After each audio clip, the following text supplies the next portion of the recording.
दोस्तों गर्मियों का मौसम आ गया है और ऐसे में अगर आप सोच रहे हैं एक नया एसी परचेज़ करने का, तो आज की वीडियो में मैं आपको कुल 5 टिप्स बताऊंगा जिसको फॉलो करके आप एक अच्छा एसी अब आप परचेज़ कर सकते हैं। तो हेलो दोस्तों, मैं हूं अफरोज़ आलम और आप देख रहे हैं टेक सीकर यूट्यूब चैनल। तो जब भी आप कोई एसी परचेज़ करने जाएंगे तो वहाँ पर आपको देखने को मिलेगा 1 टन, 1.5 टन, 2 टन या 3 टन।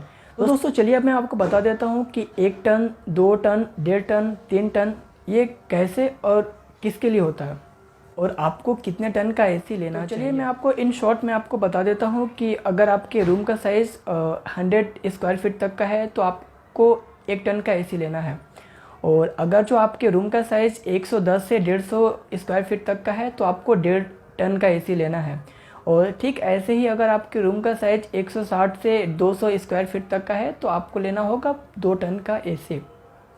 आई होप कि टन का कन्फ्यूजन अभी आपका दूर हो गया होगा। तो पॉइंट नंबर 2 का बात करते हैं कि अब वे एसी आता है 2 तरह का, एक आता है विंडो एसी और एक आता है स्प्लिट एसी।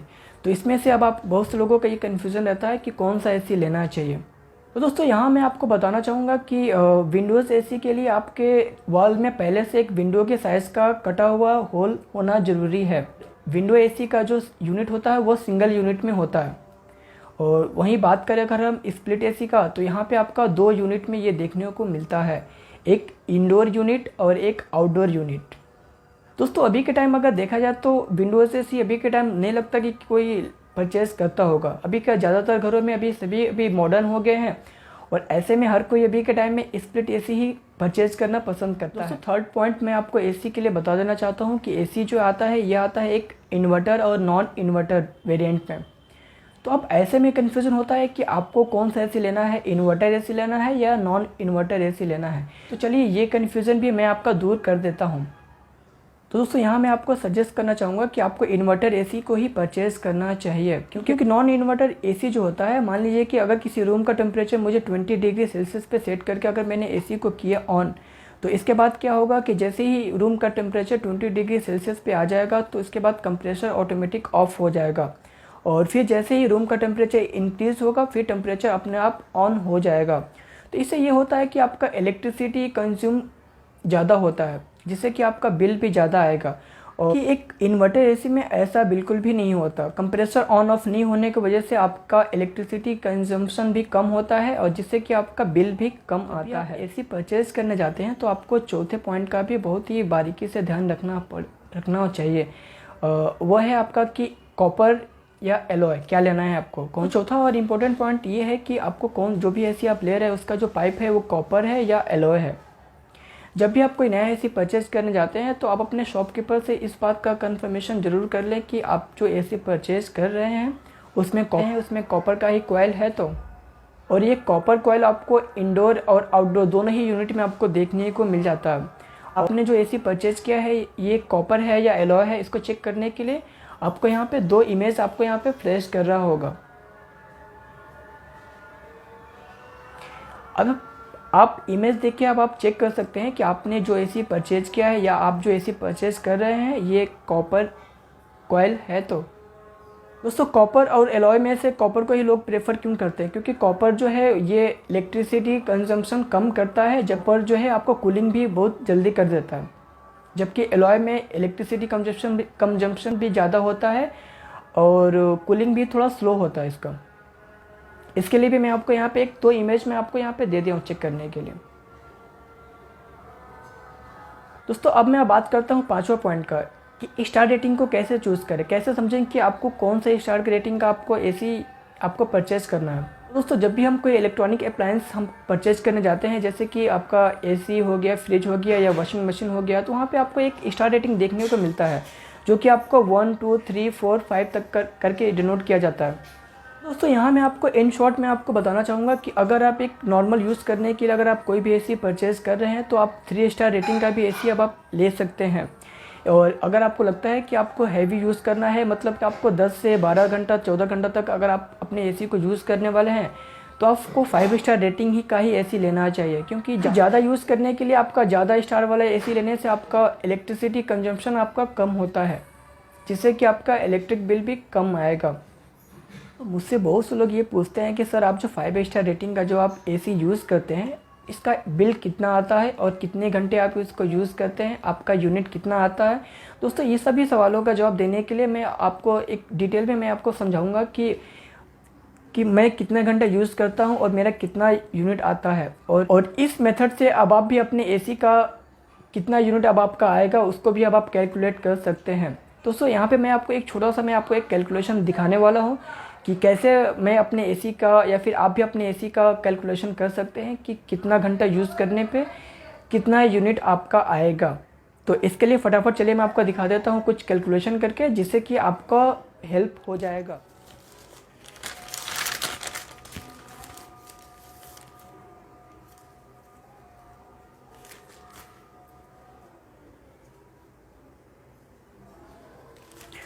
तो दोस्तों चलिए अब मैं आपको पावर कैलकुलेट करके मैं आपको दिखा देता हूँ, जिसके मदद से अब आप भी अपने एसी के मंथली बिल को बहुत ही आसानी से कैलकुलेट कर सकते हैं।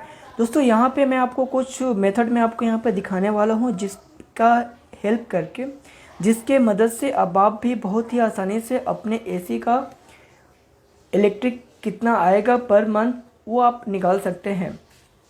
तो मान लीजिए कि आपके पास 1 टन 2 टन का जो भी एसी है उसका 1700 से 1800 वाट पावर के साथ आता है, यानी कि करीब मान लीजिए आपका जो एसी जो आता है ये 1700 से 1800 वाट पावर का आता है।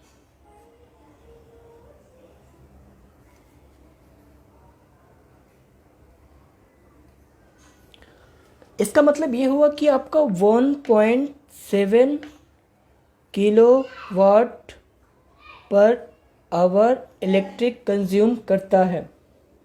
ठीक है दोस्तों, यहाँ तक कन्फ्यूज़न दूर हो गया आपका। 1.7 किलो वाट पर आवर का ये इलेक्ट्रिसिटी कंज्यूम करता है। अब आप अपने हिसाब से कैलकुलेट कर सकते हैं कि आप कितना अपना एसी यूज़ करते हैं। इस हिसाब से अब आप अपना पर डे का पहले निकालेंगे, उसके बाद आपका मंथली निकालेंगे। तो चलिए मान लीजिए कि आप दिन में 10 घंटे के लिए अपने एसी को यूज़ करते हैं। दोस्तों यहाँ पे पावर कंजप्शन मैं यहाँ पे लिख देता हूँ, पावर कंजम्पशन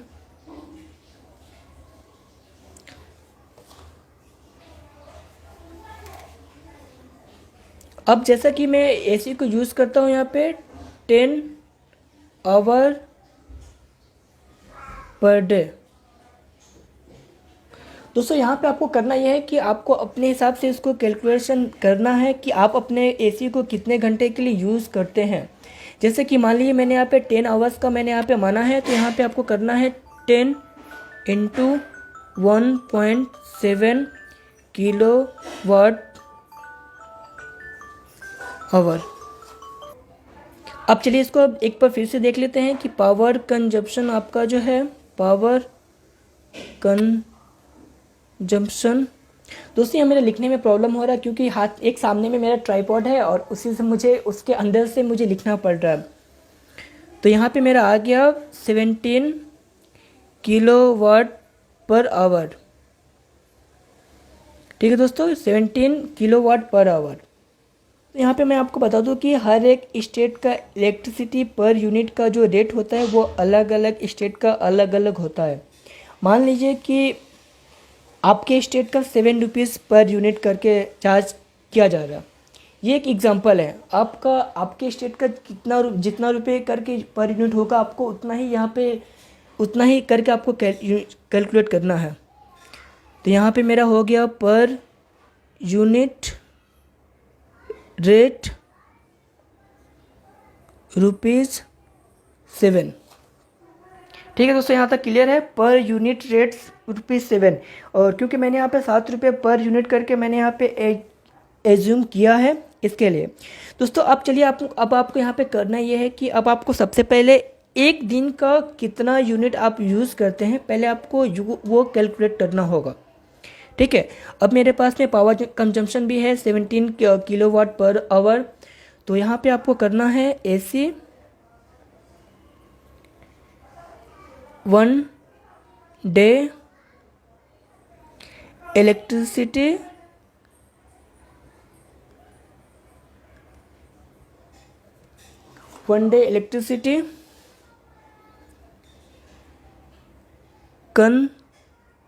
कंजप्शन। सो मेरा वहाँ लिखने में इशू हो रहा है क्योंकि मैं ट्राइपॉड के अंदर से मैं हाथ डाल के कर रहा हूँ, इसलिए आपको बस देख के बस उसको समझना है। तो जैसा कि दोस्तों यहाँ पे मेरा किलोवाट कितना था 17 और यूनिट कितना आपका 7 रुपीज़। तो अभी आपको यहाँ से इसको मल्टीप्लाई कर देना है।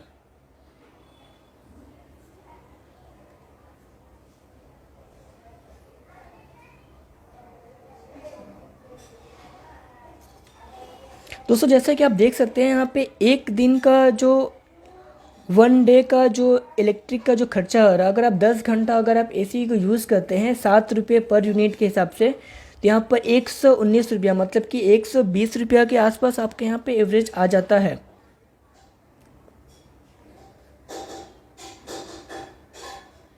अब इसके साथ ही साथ अब आपको निकालना है एक महीने का 30 डेज इलेक्ट्रिसिटी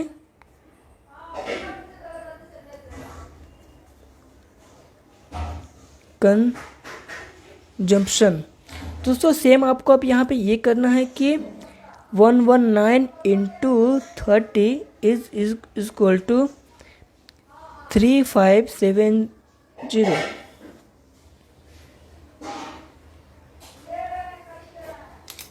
तो दोस्तों जैसा कि आप यहाँ पे देख सकते हैं कि मैंने आपको एक चीज़ बताया है यहाँ पे जी।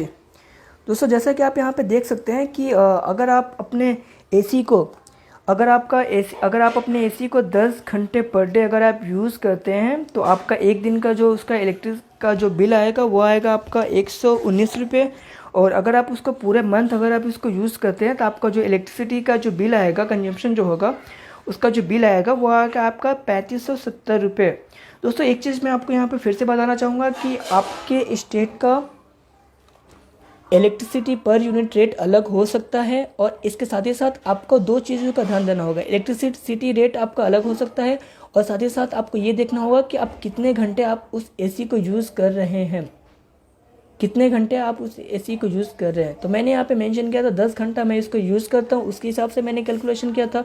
और जैसा कि AC का per hour rate watt power जो होता है 1700 से 1800 पावर का होता है। तो मैंने आपको यहाँ पे एज यूजर मैंने आपको यहीं पे लिख दिया था। दोस्तों ये रहा सिंपल सा एक डायग्राम और सिंपल सा एक एल्गोरिथम जिसके मदद से आप आई होप कि आप समझ गए होंगे कि AC का अब आप भी अपने AC का कैलकुलेशन कैसे करेंगे। दोस्तों आई नो कि वीडियो थोड़ा सा लंबा हो गया बट आपको सब कुछ समझाना था डिटेल में, इसीलिए वीडियो थोड़ा सा लंबा हो गया। दोस्तों आई होप कि आज का वीडियो देख के आपको AC से रिलेटेड सारा डाउट्स आपका दूर हो गया होगा। और साथ ही साथ मैंने आज के वीडियो में मैंने आपको ये भी बता दिया कि आप अपने AC के यूनिट और उसका कितना यूनिट आपका उठेगा उस सब का कैलकुलेशन भी अब आप बहुत ही ईजिली मेरे इस मेथड से अब आप कर सकते हैं। दोस्तों आई होप कि आपको आज का ये वीडियो पसंद आया होगा। अगर आपको ये वीडियो पसंद आता तो प्लीज़ मेरे चैनल को सब्सक्राइब और लाइक करना ना भूलें। दोस्तों मिलते हैं अपने एक नए वीडियो के साथ, तब तक के लिए bye, good night and take care.